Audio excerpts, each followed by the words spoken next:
C'est toujours difficile d'écrire un préquel. Après tout, on raconte une histoire dont on connaît déjà la fin. Alors écrire un préquel qui est également une suite, bon courage. Situé entre les épisodes 3 et 4 de la saga Star Wars, le film nous entraîne aux côtés d'individus ordinaires qui, pour rester fidèles à leurs valeurs, vont tenter l'impossible au péril de leur vie.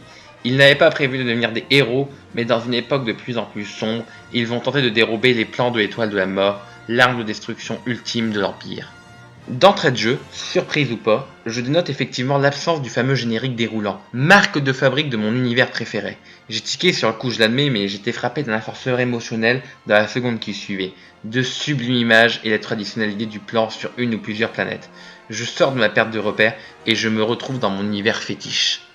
Le démarrage de la trame peut paraître long, mais j'ai envie de taire cette critique basée sur des « il est long à démarrer ». C'est comme ça pour beaucoup de films actuels, et surtout pour une raison simple, la construction d'une structure stable vis-à-vis des relations entre les personnages, et le caractère des personnages eux-mêmes. La personnalité complexe de Jean, une jeune fille perdue sans réelle motivation ni envie dans sa vie, est bien balancée entre fragilité et force. Et ça se voit dans sa relation avec les autres personnages, notamment Cassian. De plus, le cynisme de K2SO s'impose en pièce maîtresse dans le côté humoristique du film, et tire le bon de chaque personnage du petit groupe de Rogue One. Du côté des méchants, le directeur Krennic, officier marqué par des grandes ambitions, nous montre pleinement les tensions qui existent au sein de l'Empire, ajoutant une pointe de réalité. Aucune faction militaire ne crée l'unanimité dans sa propre hiérarchie.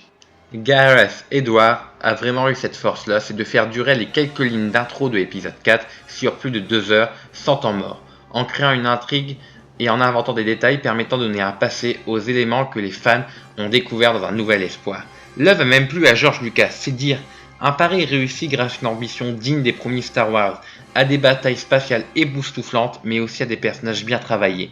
Le réalisateur est bien conscient que pour donner vie à Rogue One, il doit absolument révolutionner la grammaire de Star Wars, oublier la mise en scène ample de Lucas et la copie appliquée d'Abrams. Le monde qui se déploie ici est en guerre, et la frontière entre le bien et le mal y est particulièrement floue.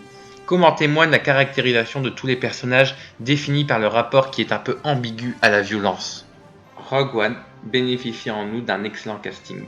Diego Luna et Felicity Jones sont impeccables dans le rôle du capitaine Cassian et de Jean, mais c'est Donnie Yen, Chiru Imwe, guerrier spirituel aveugle, et Mads Mikkelsen en tant que père de Jean, qui sont le plus à leur aise et collent le mieux au tour shakespearien de l'univers Star Wars. Sur le front des frissons, Rogue One a bien d'autres atouts dans sa manche, jusqu'à ce final bouleversant par l'élégance folle avec lequel il boucle la boucle avec l'œuvre de George Lucas. On se retrouve nez à nez avec la magie de Star Wars telle qu'elle a été créée presque 40 ans plus tôt. Rogue One est donc un incroyable film de guerre des étoiles qui éblouit les yeux et serre le cœur. On n'avait pas vu ça depuis l'Empire contre-attaque. En définitive, à mon sens, il y a énormément de points positifs. Le seul point négatif serait éventuellement le pseudo-speech de motivation de Jean, mais bon, c'est partout pareil, nous dirons. Aussi, le dénouement doit certainement déplaire à beaucoup, mais personne tellement je m'y attendais beaucoup, et ça ne me pose pas le moindre problème, car c'est une évidence.